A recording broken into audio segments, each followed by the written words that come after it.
love stamping techniques that make people ask, how did you do that?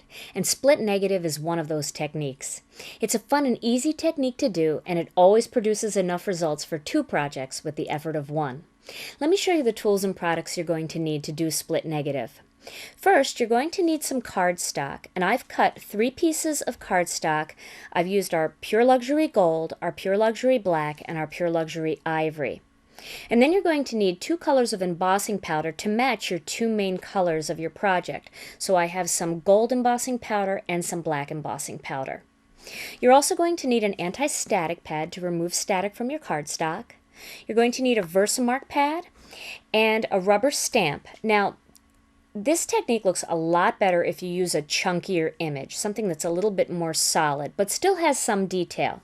And I'm using one of the tree stamps from the new Stamp TV kit, the Holiday Cheer. And you're also going to need some glue or some tape, and I'm using the Glue Glider Pro, a heat tool, and a paper cutter. Okay, so to begin, let me just grab a piece of scratch paper here. And I'm going to start by embossing my tree image on both pieces of cardstock, my gold and my black. Now let me tell you one of the key tricks to making sure that you line this project up correctly. You'll notice that I've cut my 2 pieces of cardstock into squares. What I've actually done here is I've cut my squares just about the same size as my block. So it'll be very easy for me to stamp that image right into the center of that piece of cardstock and get it pretty much in the same spot on the other piece of cardstock. So the block that I'm using is a 3.5 by 3.5 inch block. It may be just a little bit smaller than that, and my cardstock is cut 3.5 by 3.5 squares, all 3 pieces. Okay. So let's start with the gold cardstock and the black embossing powder. I'm going to begin by putting some of the anti-static pad all over it, and then using a Versamark pad, I'm going to ink up my stamp, and I'm going to stamp that right into the center, lining it up by the shape of the block and the shape of the cardstock, the size. Okay, so now I've stamped that one tree, and I'm going to sprinkle my black embossing powder all over that tree. Okay. Let me blow away the excess. Put a little bit more there. Missed a spot. Okay.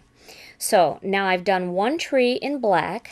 Let me put my embossing powder away. Okay. And I will turn that paper over just in case there's any little sprinkles of embossing powder left so I don't mix them together.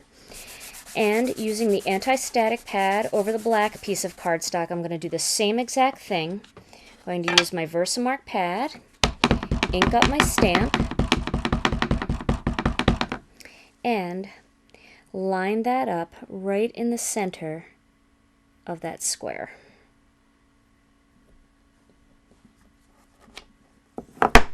And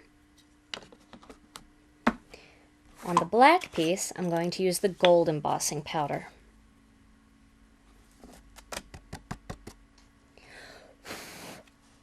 And blow away the excess. Now you can see I have one piece with black and gold and one piece with gold and black. Alright, and let me get rid of the excess embossing powder here. And we'll go on to our next step.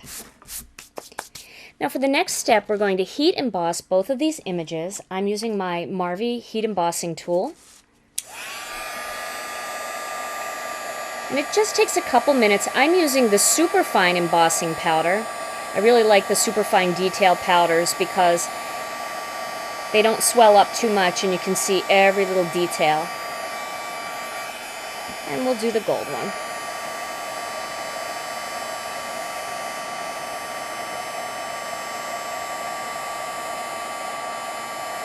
And this gold embossing powder is a really nice match to the Gina K Designs Pure Luxury Good as Gold cardstock.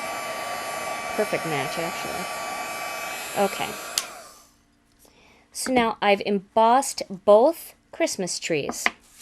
Now my next step is going to be to cut both of these pieces in half. So because my cardstock was 3.5 inches by 3.5 inches, I'm going to cut it at 1 3/4 inches. Let me bring my big old tonic paper cutter over. Okay, now that I've cut both of my pieces at 1 3/4 inches, you can see that I have my 2 Christmas trees. And what I'm going to do is I'm going to take one black one and one gold one, and I'm going to mesh them together onto this piece of ivory cardstock. Now you don't have to worry about getting it perfect onto the ivory cardstock, because once you get it on there, you'll be able to cut it out with nestabilities or a paper punch, and I'll show you that in my finished project. So I'm just going to tape that piece on, and then you probably don't need quite so much glue glider, but I really like this to stick on there well. And the key to lining this up perfectly is to find one small area. For example, you can see down here by the base of the tree, there's those couple little lines that jut out. If I line those up perfectly, the rest of the tree should line up well too. And there we go.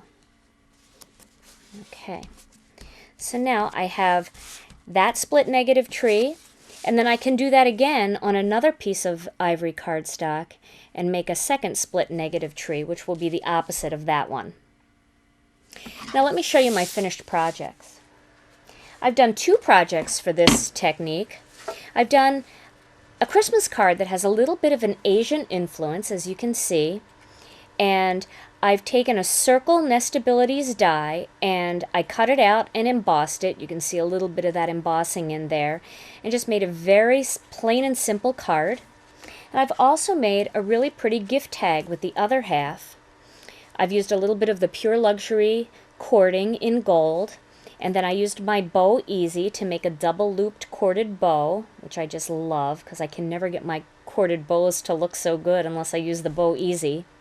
And then on the back, you can stamp to and from if you want, and this would be a really pretty little tag to hang on a present or around the neck of a bottle of wine. It would be just beautiful, and you have a coordinating set for your gift and for your holiday card.